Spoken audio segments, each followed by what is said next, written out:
Also, they did it multiple times. So like it all happened. Like they run out, everyone boos them, and then they're like, "Okay, let's do it again." Like they need to do another take. They did it 3 times, I believe. They kept going back in the tunnel and running out, and we kept booing them. And then I was like, "Kirby told us to be loud. We're getting tired. Like we're booing so much at halftime, we're going to get worn out. And Kirby's going to be upset." Welcome to My God a Podcast. I'm Jim Wood. In this episode, John Powell and I review Georgia's 41-31 win over Mississippi State. We talk about our experiences on Saturday and what stood out to us during the game. As always, remember to check out the newly redesigned MyGottaPodcast.com to see our latest merch. And you can follow us on social media at MyGottaPodcast. Finally, if you need help with your website or your online presence, head over to workingwebmedia.com/dogs. Now, let's join the conversation in progress. We're back, We're back just as we predicted. just as we predicted. I don't know that this team is ever going to cover the spread. Yeah. Yeah. Um, I picked Georgia's score right. I got Mississippi State's wrong. So that's my claim to fame on this game. I had 41-10, you had 43-14. 41-31. Yeah. Eh. Yeah, yeah. I mean, it's just. I think you shared a post by what Cole Kubelik or whatever, Yeah. um, where it was basically talking about like take the win and move on. Basically, like Yeah. Yeah. I feel like every UGA fan needs to accept and absorb.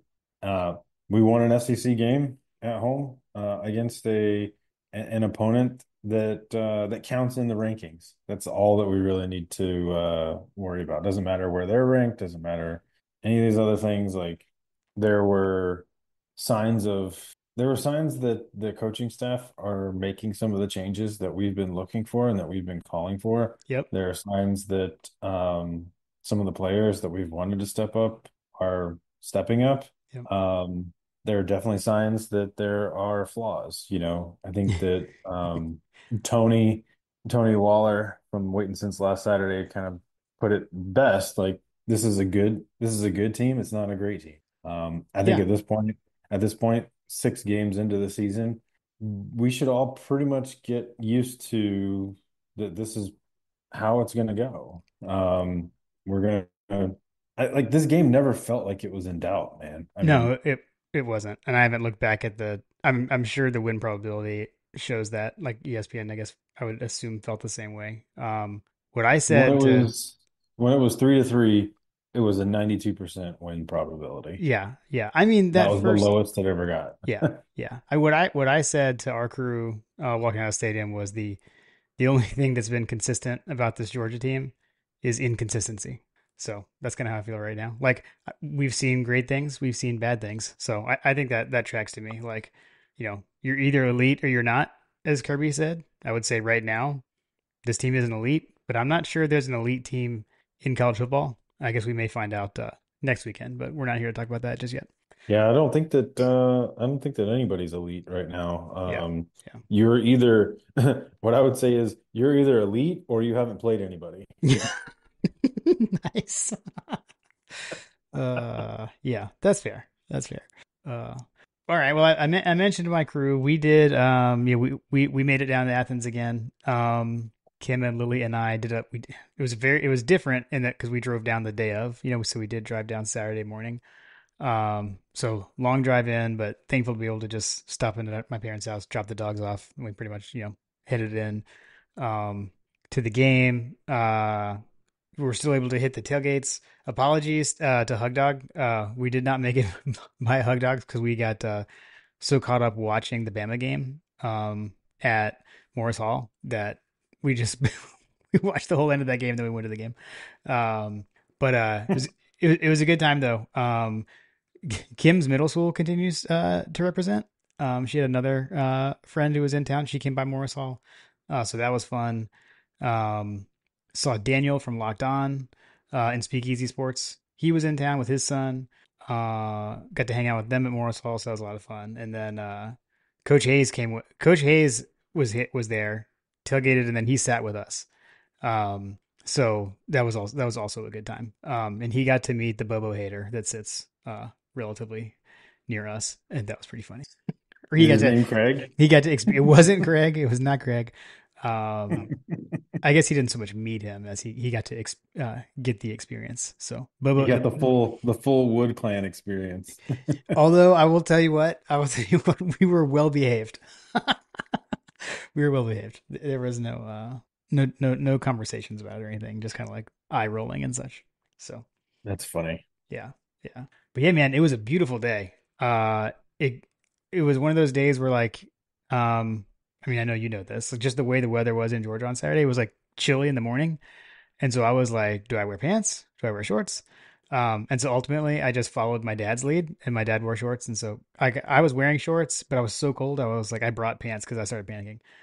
So I had to change, but I stayed true to what I posted in my Friday fit pic. Once you get once you get a few bourbons in you, I think that you can tolerate just about any temperature. Yeah, and it wasn't cold at all. And I guess I kept being like, "What about like Kentucky swirling winds?" But that was like a late game, so it didn't matter. It was fine. No, dude, this Yeah, past weekend was brutal. Like I remember like so you guys so you guys did the football thing and we did all of the other things, all the yeah, other sports.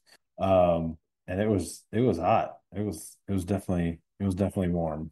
yeah. It got by by kickoff, it was pretty hot. So definitely was glad I stuck with the shorts. So my dad talked some sense into me. Yeah. I definitely experienced the early morning chilliness the next morning because Hmm. we had to be in Woodstock at 7 a.m. the next day. So um yeah, it was definitely chilly. We were walking around, you could actually like see your breath and stuff. I was like, oh, Yeah, that means that it's about to get cold. yeah, yeah. So I don't know. Baseball pullover weather is probably around the corner. Little nice quarter zip. Uh, we're getting closer to that, just not quite there yet. Yeah, we had the first fire on the neighborhood street Mm, here this weekend too. Saturday night, I went over to my buddy Kyle's and we were partaking in some of the bourbons. nice, nice. Yeah, we had the bourbons Friday night at my buddy's birthday party, so it was a good time. Good time. Everything worked out. We had a good weekend. Yeah, yeah. I smoked a pork loin. Um, First time I'd ever done that, which turned out nice. Sweet. Yeah, those are good. They're not too hard to do either. Yeah, a couple hours. Yeah, It yeah, was, I was actually surprised at how quickly it cooked. yeah. Much quicker than a shoulder, so or a Boston Yeah, butt. yeah, Way faster. yeah. Nice. That's awesome. I gotta say, something I had meant to. I can't remember if I texted you this or not, but I know how much you love like watching film studies and film reviews. You would eat up sitting next to Coach Hayes in the stadium in our I, seats. I I'm like super bummed that I've missed him like 2 weeks in a row now. Oh Like man, it was amazing. FML. It was like having Coach Hayes huddle. I mean, it was, but it was like being in the episode with him. It was amazing. Like first play, like we lined up, and he was like, "All right, we're in Chips Lucky." I was like, "This is incredible." uh, it was pretty funny. So we had. I would have probably been asking him a bunch of Oh, questions. I totally did. I totally did. We had great conversation. Like there was one point where he said something. I was like, "Explain that to me," and he did, and it was like, "I was like, ah, this is so great." So we had a lot of fun. We had a lot of fun. It was a good day, man. Good times. Good times. Coach Hayes it seems like good people. He is for sure. 51 to 7 GATA stopped by. He got introduced them. That was good. Glad he is doing well. I know he wasn't able to make it up to the last game after hurricane impacts. And then Coach Trillbill I was was about to say, there. did you get a Got double double coach effect? got that going. Coach Trill brought his girlfriend, so got to meet her at the tailgate and at the game as well. So overall, great day. Great day. A lot of fun. Coach looks good in the polo. He He busted out did. the fancy outfit for the date night. He did. He did. That's right. That's right. Epic. Epic. Was he barking at small children? I didn't see any of that. He was on good behavior. He was on good behavior. He was definitely on good behavior. Oh man. Well, actually, you know what? A hilarious thing. B Dizzle came up to me at the tailgate. He's like, "Jim, I didn't realize Lou was your dad." I was like, "What?" It was the I funniest think thing. he must have been messing with you. Oh, it was so good. It was so good. He's like, someone said that, and then I looked at him, and then looked at you, and I was like, oh yeah, how did I not know that? It was too funny. In his defense, he has a lot of beers. Well, and he's also got all the parental jokes going on his side, on the Twitter side, so He understandable. does. Yeah. All right, I guess we could talk about this game. I haven't gotten to a game yet. I'm definitely jonesing for it. Although we're not going to be when's the next home game in November or something? Well, I mean, you haven't made it to a conference game. You made it to a game. That's true. I did go to Tennessee Tech. But Yeah, yeah, man, haven't made it to the conference. that was a wild thing when we were leaving. The PA announcer, he's like, "Seaver went back in 5 weeks." I was like, "Oh my gosh!" Like when you say it that way, our schedule is so weird. Um, but yeah, okay, Not only is it weird, it's historic. it's First absolutely time brutal, absolutely ever. brutal. Yeah, First time ever that we've played what top five team has played like how many different opponents in the top five on the road? yeah, I saw some kind of crazy stat about that this evening that gotcha, people were tweeting about. gotcha. Yeah, I don't even know what it is exactly, but I do know it's. I saw it too. It was brutal. But yeah, man, having a 5 week stretch where you're not at home in the middle of the season is crazy to me. But Yeah, especially on like the best weather. The best weather period. Like yeah, we're gonna skip seriously. fall and by the time we get back home it's gonna be cold. Yeah, seriously. Exactly. Yeah, that stinks. All right. What so I was mainly I haven't totally fully rewatched the game, but although I've rewatched most of it. Um I guess I don't know. I've had some back and forth with this with some folks. Like this was not the game to get mad at Bobo about. I'll say that. It was like for for a guy behind me and other people. Um, Carson Beck, like he threw for the third most yards passing in a single game in Georgia history. Um, so pretty impressive day for him and the offense. Could have done without the second pick for sure. The first pick, I think, kind of fluky tip drill kind of situation, which definitely kind of took a little bit of the energy out of the building. Everybody got loud again. But overall, I thought, good day for the offense, 41 points. Yeah, I mean the offense stepped up. I mean Carson Beck had what 500 and something yards of offense and had some pretty big drops that contributed to his second leading second leading most yards lost due to drops in Yeah, FBS. yeah, yeah. I mean that is definitely a metric that I would prefer to not be high up on the rankings on for sure. I mean he's lost 197 yards on drops Against FBS opponents too.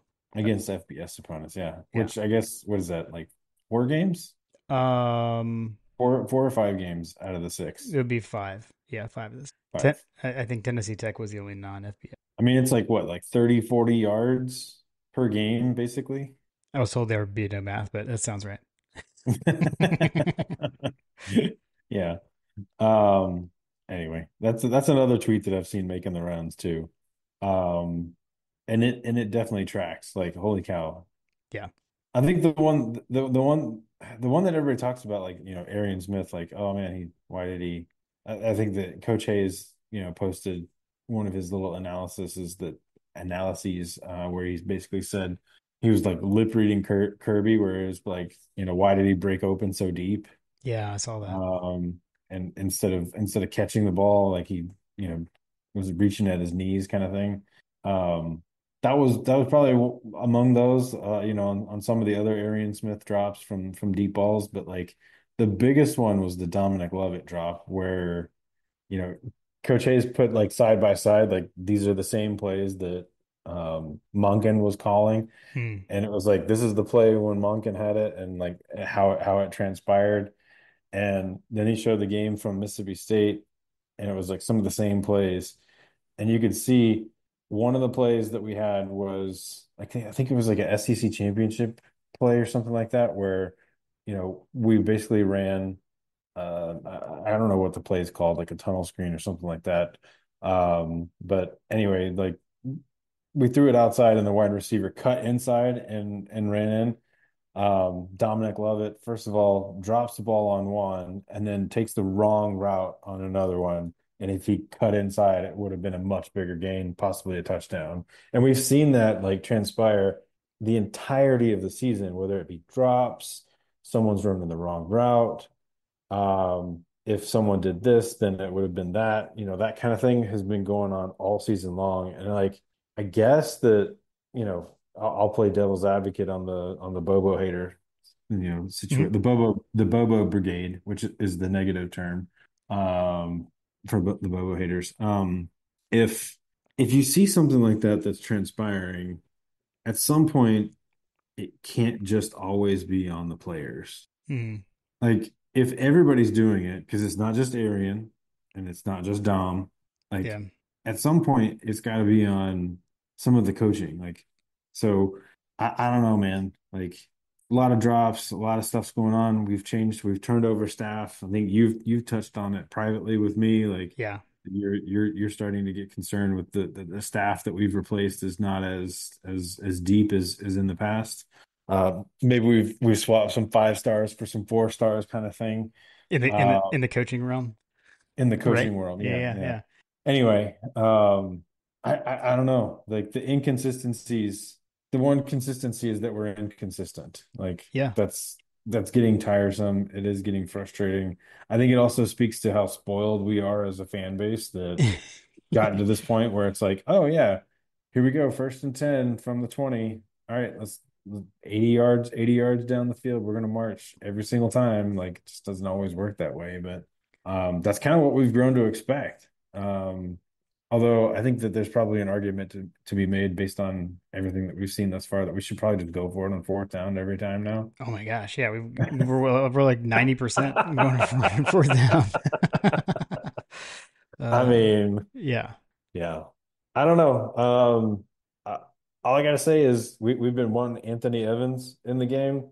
He's the leading rusher. Um, yeah, we wanted Lawson Lucky in the game. He was targeted a bunch.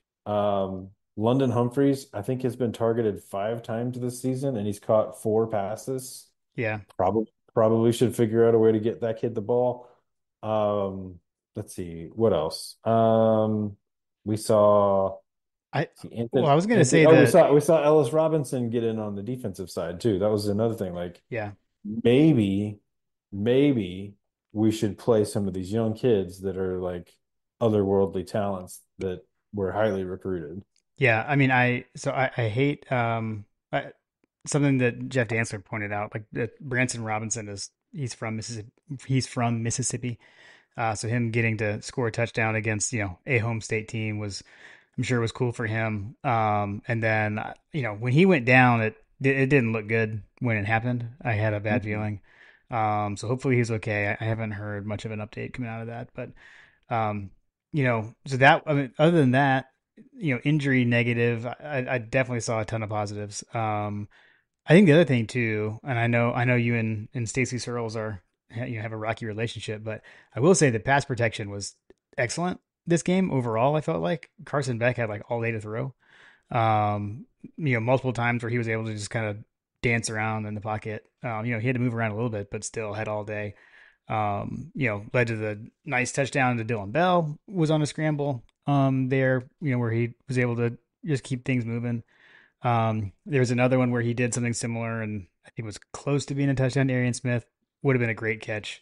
We dove and he ultimately dropped in the end zone. That would have been a heck of a catch. But so there was the touchdown to Bell. I just felt like that was great footwork by Bell. Getting like the toe in and then picking his foot up because like I'm not sure exactly how close he was to the end line, but I recently saw a catch where it's like you get your toe in, but then your heel touches, all in one step. And if your heel comes down out of bounds, like that's not a catch. Like if you go toe heel, you're out, kind of thing. So, but he like got his toe in and then picked his foot up, which was awesome. So that was sweet touchdown catch by Dylan Bell. Yeah, I agreed. I think it's safe to say that he's making himself a candidate for the unofficially official. Agreed. Agreed. We may have to discuss this in the Texas preview. I'm doing my Brock Bowers chin stroke here. I believe that there were some questions that might be good segues into it. Okay. Okay. Nice. Um, How about the touchdown that Darian Smith had when the guy like just didn't tackle him? That was wild. dude, that was weird, man. Like even the guy's other teammates were like, "What the hell?" It Like, was so weird. He had to have thought like he had to have got lost in like lost where he was in the field. He must like the only thing I can come up with is that he thought the 5 yard line was the goal line. That's the only thing yeah. I can come up with because it didn't make any sense. But yeah, the safety was like, "What are you doing?" Like hands up in the air. Uh, yeah, that was crazy. I imagine that that young man is probably running a lot of stadiums this week. Yeah, yeah, that was brutal. I don't know. Um, I also thought the ETN, the last touchdown, like that was right in front of us, and like I thought he got stuffed. I was like, ah, and like I yelled, like ah, they I, stuffed it. I, I think everybody thought he got stuff because I was definitely in that vein too. Because, yeah, Yeah, but the Bush push is no longer illegal, so they just kind of carried it I, in. I will say that for all the positives, there were definitely still some like negatives that are just, I guess is kind of part and parcel with what's going on with this offense. Hmm. We've made the comments that so, as Carson Beck goes, so does the Georgia offense. The interception that he threw on the goal line Yeah, was probably one of the most frustrating passes I think I've ever seen him throw. yeah, Which is kind of saying something considering the Alabama game. Um, right. he gets into the like I guess that like I mean prior to the Bama game, I think he hadn't thrown an interception, right? Yeah, yeah. We had like no turnovers, I think, on the So season going since to that game. so since that's happened, which I guess we're running into the meat of the season right now or whatever, but like since that's happened, like I feel like he is forcing throws that he doesn't normally do. Mm, Um, I don't know what it is. Maybe it's lack of confidence. Maybe it's lack of confidence in the receivers. I will say that I think that in that particular play was another example of I can't say because I don't know that anybody's asked Kirby this or asked anybody this, but like it looked like that there was some miscommunication on that particular pass yeah, because yeah. the positioning, the way that he threw it, the positioning of I think it was Lucky, It right? That he was threw it lucky. to. Yeah, he was the intended receiver. Yeah. The positioning of Lucky versus where Beck threw it to was just not. It didn't make any dang sense. It didn't make any dang sense why you would throw it there Yeah. unless someone messed up. And I think that it was Lucky because as soon as he threw the interception and like Lucky realized that it was an interception, he immediately looked to the sideline like, did I just F up? Yeah. Yeah. Well, yeah, and Carson was kind of gesturing like hands in the air, like what just happened. So I don't know. Yeah. If anybody can ask them, that would Yeah. be wonderful to know. That'd be great. There's just been little things that have happened, and you know, new staff, whatever, however you want to phrase it. I mean, some of these mistakes should not be happening. I mean, the drops and things like that. Like these are, I mean, Dominic Lovett was an all SEC wide receiver before he came to Georgia. Right. Arian Smith is a fifth year senior. Um, Maybe Lawson Lucky's got some youth on him, but Carson Beck is a senior Heisman level quarterback, allegedly. Hmm. Um, Yeah. you figure that if he's making mistakes, then that's probably not good. But I tend to think that that one was on Lucky. But yeah, I mean there are mistakes being made all over the field. Yeah, we've got to like pull it together, Like if it's the other thing, like just as a team, I feel like we've yet to see a game where we've truly played like what Jeff Dancer calls complementary football. Like all three phases of the game in sync, working together. Like defense gets a stop that gets the ball back to the offense who scores, or what it's like special teams pins them back with a punt, then defense gets stopped like that. Like it's just like it's like one phase is really standing out, kind of thing. Like and it's like even like at a time. It's like we go through these like waves in the games of things being good and bad. This team has, I mean, it has what it takes. Like you can see the pieces of the puzzle there when it works. They just need to do it at a more consistent basis. Yeah, instead of jamming that one piece that looks like it's supposed to go right there to Right, use to use right. your puzzle Yeah, I like. Oh, that's good. That's good. I like it. like this for sure goes right here. No, no. Let's use the piece that's supposed to go there. Yeah. Yeah. Speaking of the three phases, like the special teams continues to be a bright shining spot Yeah. for this team. Yeah, for sure. The series was it before halftime, if I remember correctly. I had to, I was in the middle of trying to pick up Camden, my youngest, during that stretch there, and it was miscommunication on timing, so I had to actually leave twice. But um, anyway, I was listening to it on the radio. I feel like where we stormed down the field and Yeah. kicked a field goal, right? Well, he missed it. He did miss it. So that Um, that was Payday's first miss of the season. But it was like a it 54. was huge. Was It a was huge. 54 But yarder.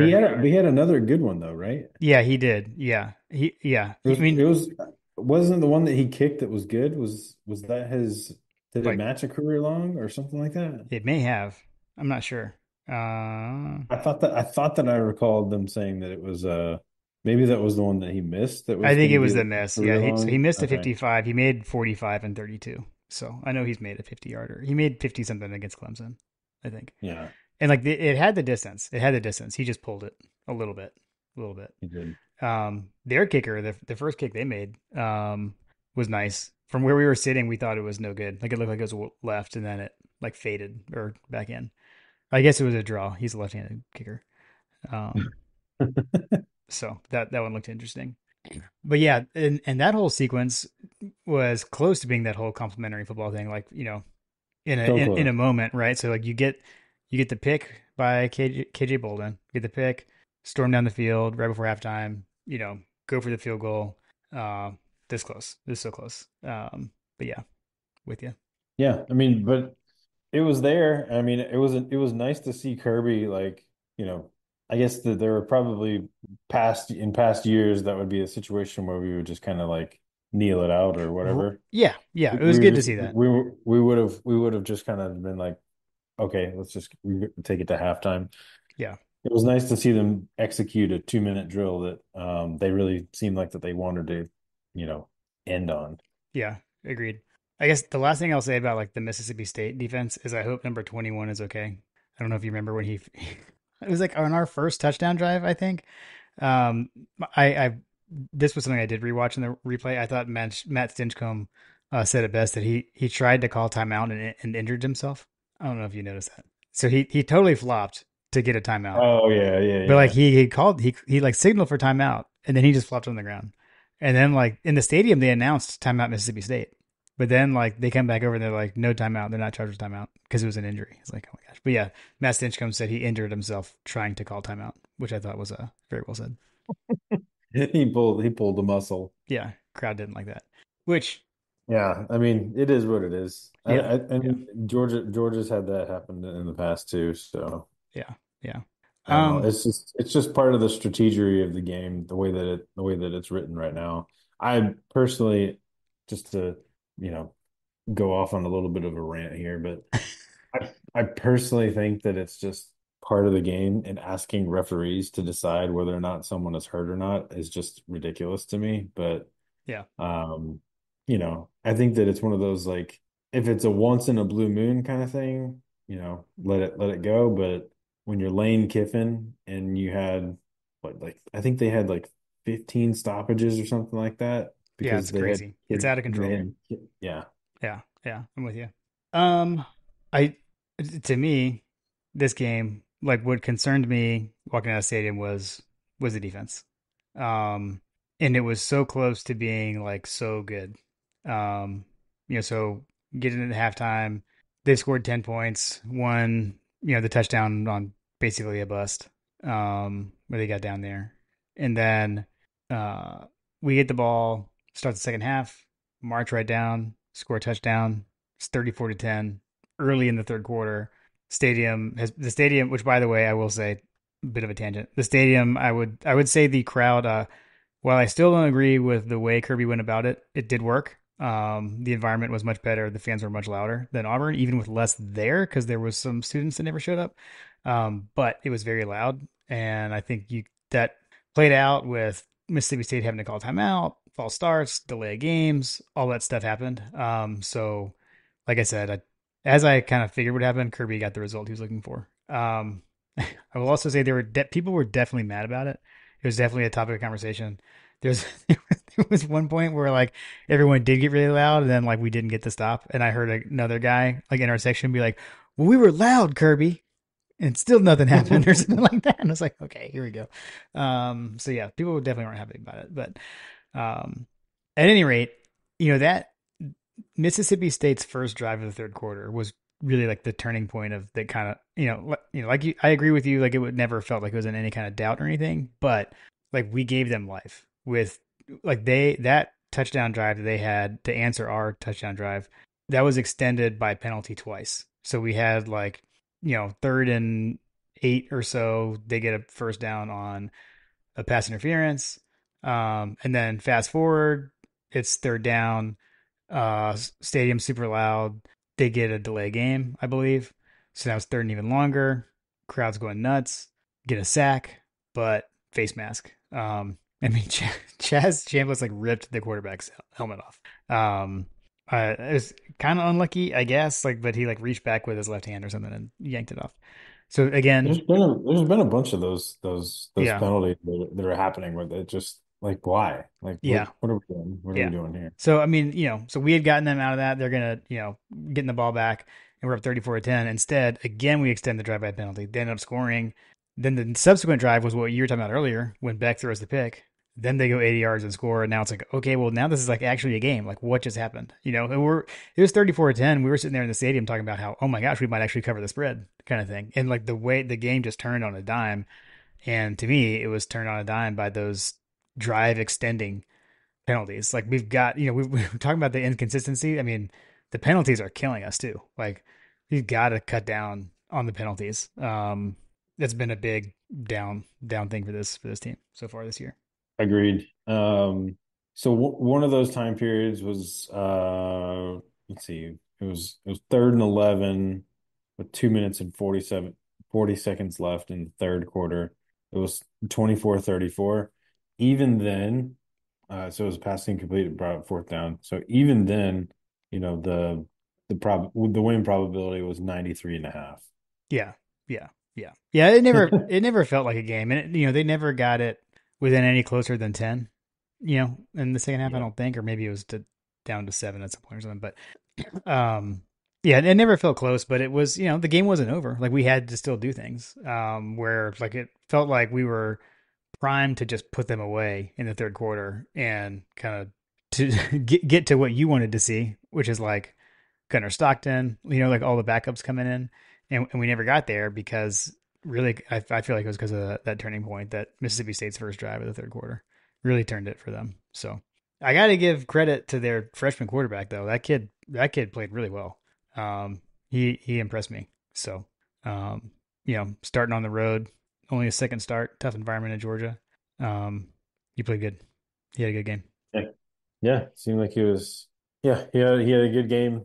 And I think that they in the second half started kind of picking on one of our weak areas, which is the boundary corners. Yeah. We need some folks to step up there, and I think that if you're looking for silver linings on how to look at this game in the context of the rest of the season and the overall season is I think that we've started a lot of these guys and in a lot of the positions that we felt like were going to be places to win. And just like what happens in life, you on paper have a great resume and you're doing the right things, but then when push comes to shove and the moments where you got to get the work done, some people cave and some people don't, you know what I mean? And so Yeah.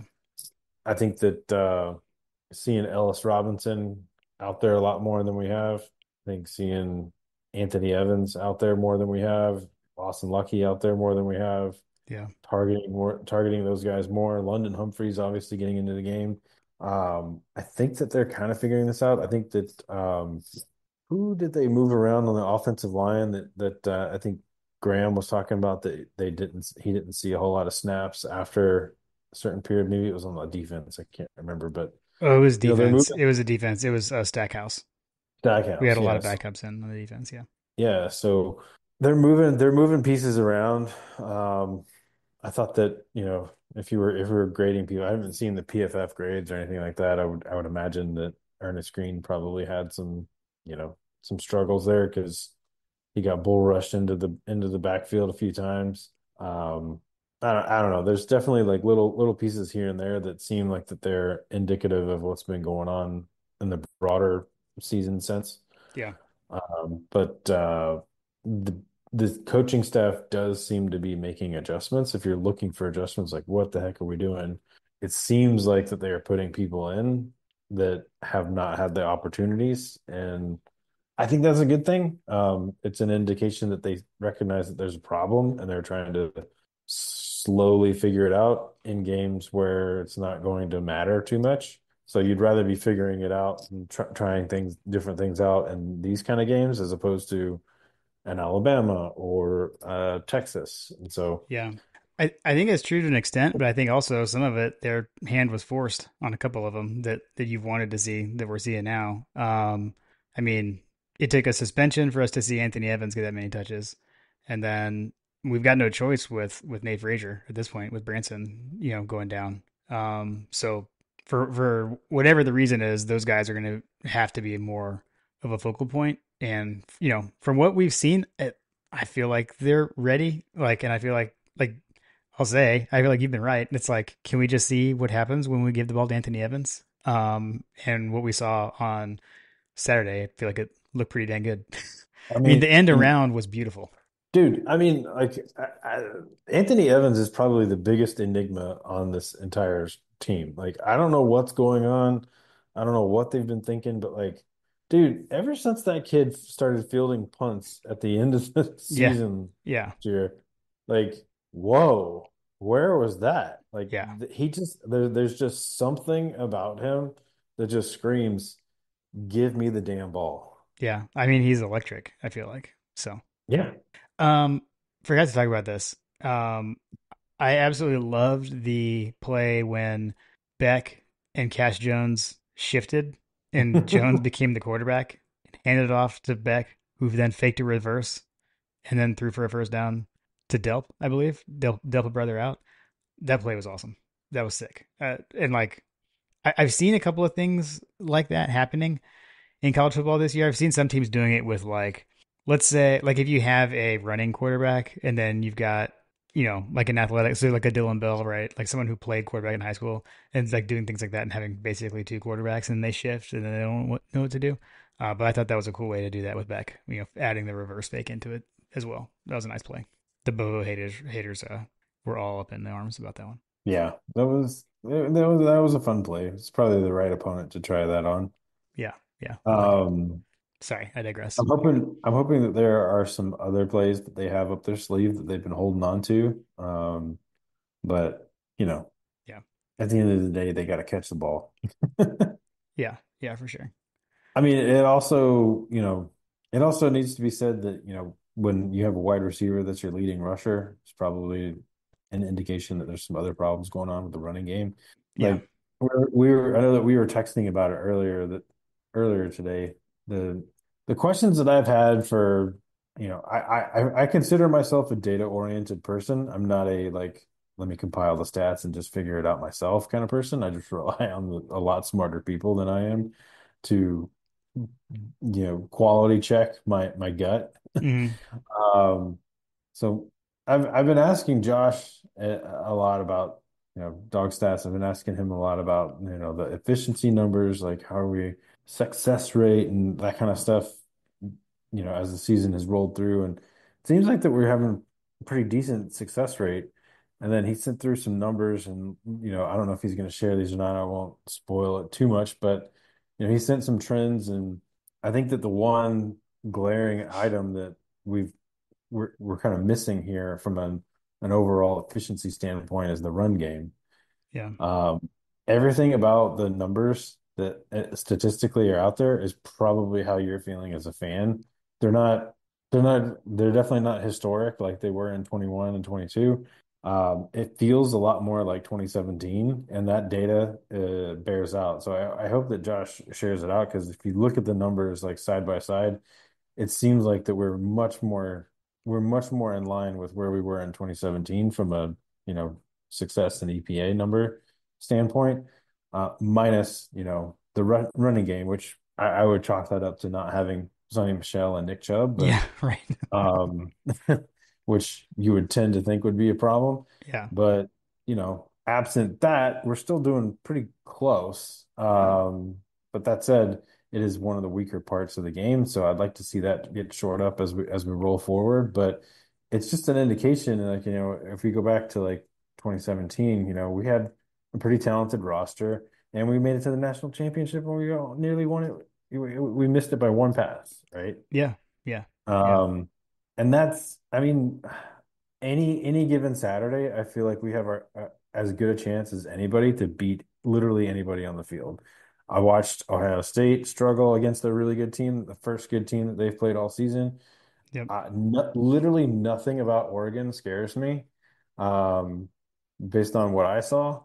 Do you think Dan And Lanning actually had 12 men on the field on purpose? Have you seen that theory? yes, I did see that theory. That goes in line with the hurt player thing. Mm, Um, yeah. and I know that that's something that the Waiting Since Last Saturday guys were talking about in their recap. I hadn't actually seen it, but I heard them talk about it, and I was like, oh man, that sounds like something that they definitely would take advantage of. Yeah. What surprises me, like if that's your working theory that you have someone come in there and game the system by eating clock, like if that's your working theory, then the counter to that is okay, we need to make sure that on the offensive side, especially if we end up playing Oregon in the national championship, which is what John keeps saying over and over again. Um, but if we're ever in that situation, I hope that someone is counting people before the snap and we spike the ball Mm, yeah. Yeah. And not run any clock. and True. not run any clock. True. True. That's the counter. Yeah. That's the counter to the if that is a strategy that someone is going to employ, which to that point, like, okay, if it was on purpose and you truly were trying to prevent a big play, why stop at 12? Yeah. Yeah. That's where I don't know that I don't buy that it was on purpose for what it's If you worth. really wanted to do it on purpose, you'd like throw 13 men out there, like run someone onto the field as they're snapping the ball kind of thing. Yeah. You know what I Yeah. mean? There was an opposite situation in our game where we only had 10 men on the field and we ran on an 11th guy. And then, like, there was mass confusion and everyone was trying to send him back off and we had to call timeout. But anyway, that was Ah, frustrating. Here, before I forget, let me hit coach's stuff really quick. We've kind of come. I've kept chopping. Um, hmm. I am now only one pick behind you for the season. How many On did you overcome? I don't know what it was last week, but I went 4-4 this week. It was a rough week for you. You went 2-6 on the over This unders. So okay, so you pulled two back. yeah, yeah. So yeah, so you're 28-20 overall and 27-21. But you had a perfect week in the pick'em games. You went 4-0, I went 3-1. The difference being you had LSU coming out on top of as you predicted, John. At home at night, LSU wins. So thanks for coach tracking Never those. bet Great to against see you. never bet against LSU at home Yeah, at at night. Yeah. night. Um. So yeah. So those things. I just wanted to get that, and then I guess I don't know how much we want to get into these, but one thing. Actually, just update. I am Kim and Lily and my parents. We've all decided that we're gonna make IMDb pages since we were in a Hulu show with Glenn Powell at halftime. Um. Yeah, I heard everybody talking about that. I haven't seen any videos. Like what happened I with sent all you. that? It may not have gone through. I attempted to send a video from the stadium. I can resend it. So there was an announcement in the stadium. It was like Mhm. they're filming a show for Hulu. A football team is going to run on the field. Everyone booed them. Like we're all about to be Ah, like okay. in a show. Now Chip Towers apparently missed that memo. He's like he tweeted like everyone's booing a fake football team. There was no announcement. No one knew what was going on. It was like, oh my gosh, Chip. It was like there were multiple announcements. Also, they did it multiple times. So like it all happened. Like they run out, everyone boos them, and then they're like, okay, let's do it again. Like they need to do another take. They did it 3 times, I believe. They kept going back in the tunnel and running out, and we kept booing them. And then I was like, Kirby told us to be loud. We're getting tired. Like we're booing so much at halftime, we're gonna get worn out. Kirby's gonna be upset. Like let us rest up for halftime. That should have been a tweet. That should have been a Oh tweet man. mid So game. so that was a thing. But like I didn't realize like that it was Glenn Powell. Like they were, you're when they did like a close up of him on the jumbotron. I guess his character was kind of like, it's a tough moment or whatever, and he's kind of surveying the crowd. And so they got that shot actually on the jumbotron. I was like, oh my gosh, like that's Glenn Powell. So then Kim's like, in the stadium researching it. So it's a TV show based off of the Eli Manning skit where he dressed up, as a random dude and went to a walk on tryout at Penn State. So he was a character. His character's name in that skit was called Chad Powers, and so this show was based off of that. Glenn Powell is Chad Powers in this show. That's what that. So So the premise, well, hold on, totally off the rails. have you So the have you premise, never seen this? Have you seen the Eli Manning yes, skit? Okay. where he dresses up as someone and goes So my understanding is the to try premise. out as a walk on or Yeah. whatever. So my understanding is the premise of this show is this character Chad Powers in this show, played by Glenn Powell, is like he's too old to play college. I don't know if it's college or not. Something happens where he like dresses up and pretends to be someone else to get a second chance at football. Okay, I guess. so I remember this concept when it was called Ladybugs. Do you remember that movie? I remember Ladybugs. R.I.P. Jonathan Brandis Jonathan Brandis and Rodney and Dangerfield. Rodney. It was yeah. I mean, great movie of my youth. I've no telling how many times I've seen that movie. A quintessential 90s movie. I mean, or you got. I was kind of thinking like the replacements. Little Keanu Reeves, Shane Falco, maybe a Shane Falco type situation. Yeah. Anyways, it was so random though. Like it was like Coach Hayes. He heard about it first. He heard someone say something about it, so he gave us the heads up that it was going to happen. And then so then when they announced, it was like, oh, this is what you're talking about. Actually, Coach Hayes missed it because he was at concessions at halftime. He missed it. It was pretty funny, but like, yeah, it was wild. And like they did announce it, but people were still confused because not everyone. So it was funny. I wonder if Glenn Powell enjoyed the Athens scenery. Yeah, good. I That know would Miles Teller I don't was know. in town not too long ago in Athens. I saw a video of that at some point. It's weird. All the Top Gun guys. I know. Yeah, I feel like I feel like Glenn Powell would enjoy himself in Athens' Yeah. finest establishments. Right. Right. Right. His star power would be quite powerful these days amongst the ladies, the co-eds. Yeah. For sure. For sure. I guess I don't know if he's married or not, I but have no idea. Good question. Don't know. Yeah, but then I guess the other off the rails type topic is the whole Kirby pushing their quarterback. What do you make of that? I think it may be indicative of some of the problems that we're having on the defensive side, where our head coach has poor eye discipline.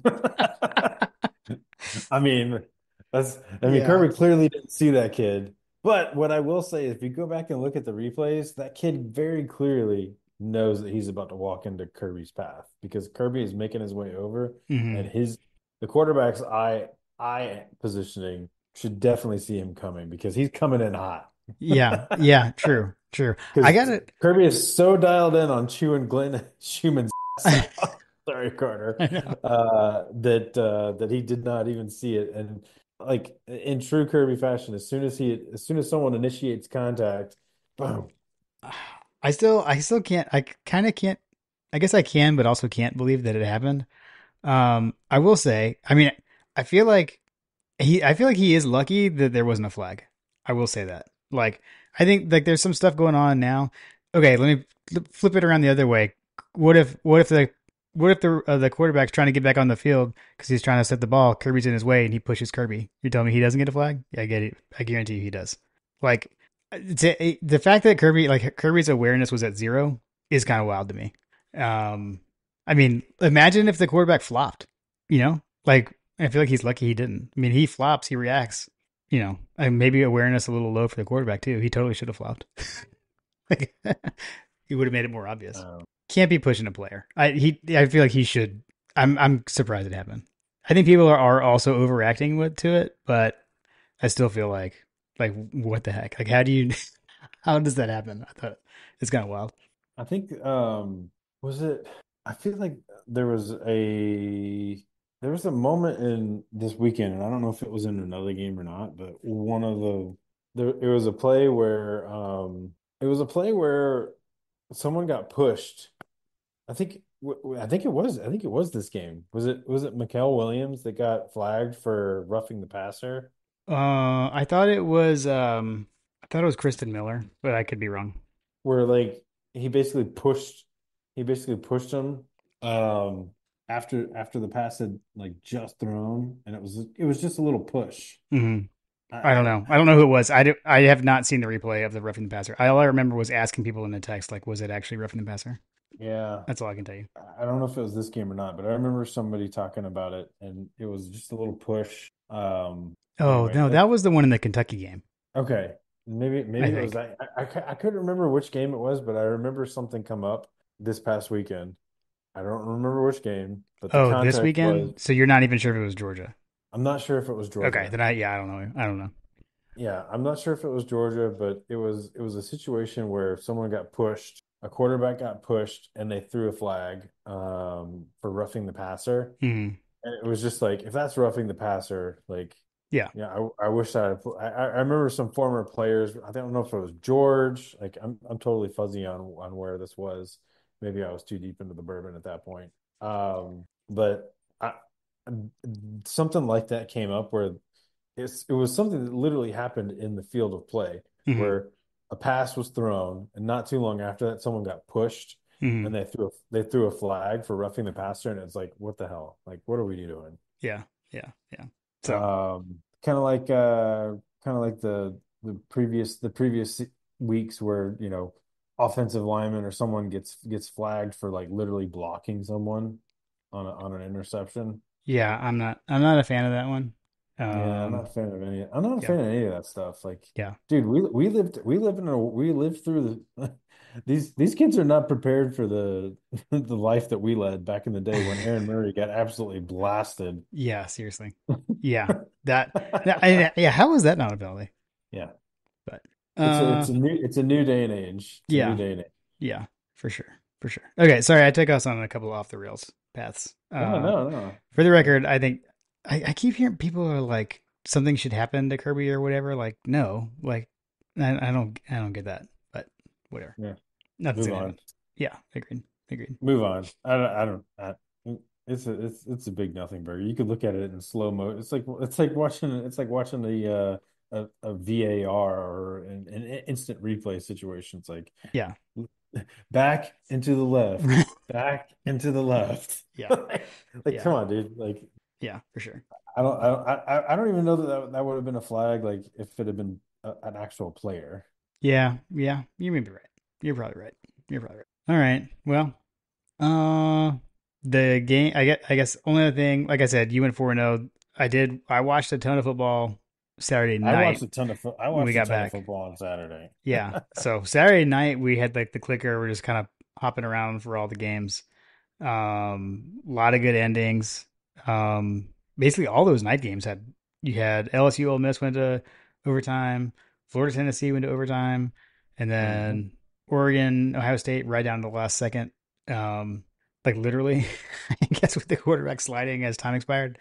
So those were all like fantastic finishes in relatively close amount of time. So got to hop around and watch it. And but to me, that's where like what you were saying earlier, and that's where I feel like I don't know that anyone is truly elite. Like I saw good football, but I don't know that I saw an elite team in what I was watching. So I feel like this year is kind of is giving me like 2007 vibes. So um, and that was a crazy year, and I feel like that year of any is probably a good argument for an expanded playoff. Um, and I'll tell you what, that year at the end of the year, that was that team where you felt like, man, if Georgia was just in a playoff, they could beat anybody, you know. So that team really peaked at the end of the season. Oh, maybe that's where this team's headed. We'll see. Maybe, maybe.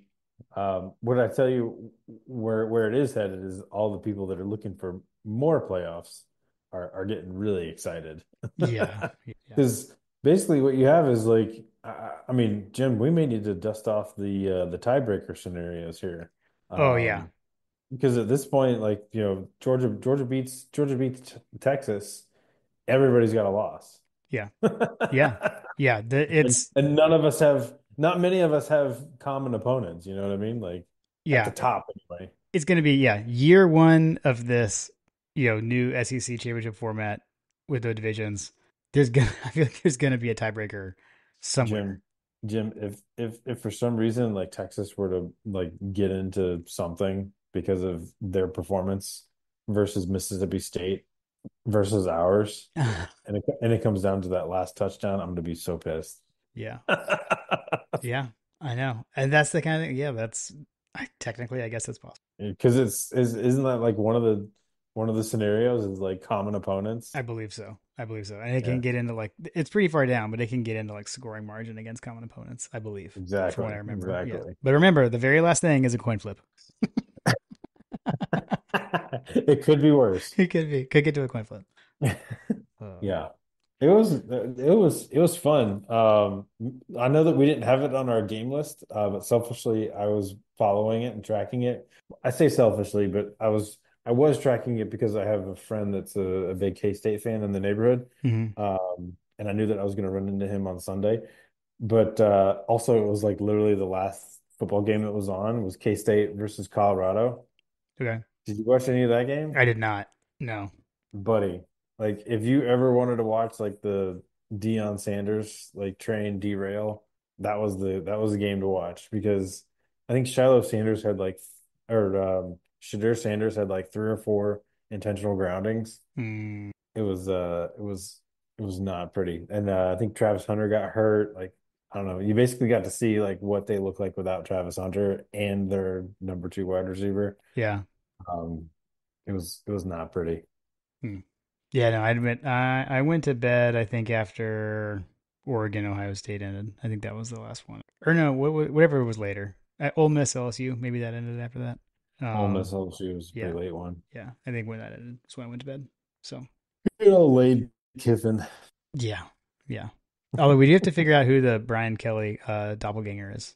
That was next to Brian Kelly on the sideline. I'm assuming it's his brother. I'm assuming it's his brother too. We'll have to figure that out. We got to put glasses on. I really don't care because we don't play them. True, true, true. FTMF, Jim. Yeah, FTMF, yeah. Don't they which play them? is, huh? No LSU, no, and then no South Carolina, no Vandy. Yeah, we avoid the juggernaut that is Vandy right now. That's right. That's right. They should be ranked. I don't know why they're not ranked, but that Dude, should be. speaking of ranks, Navy and Army are ranked. Like, what is happening? There's a scenario where they could like. Sneak into the playoff? Well, there's okay. No, it's like they play each other. So okay, the Army Navy game, like the traditional game, is Hmm. is after the playoff is announced. Like it's like an exhibition basically. So what could happen, Oh. but they're also in the same conference. So there's this scenario. So let's say they both go undefeated, right?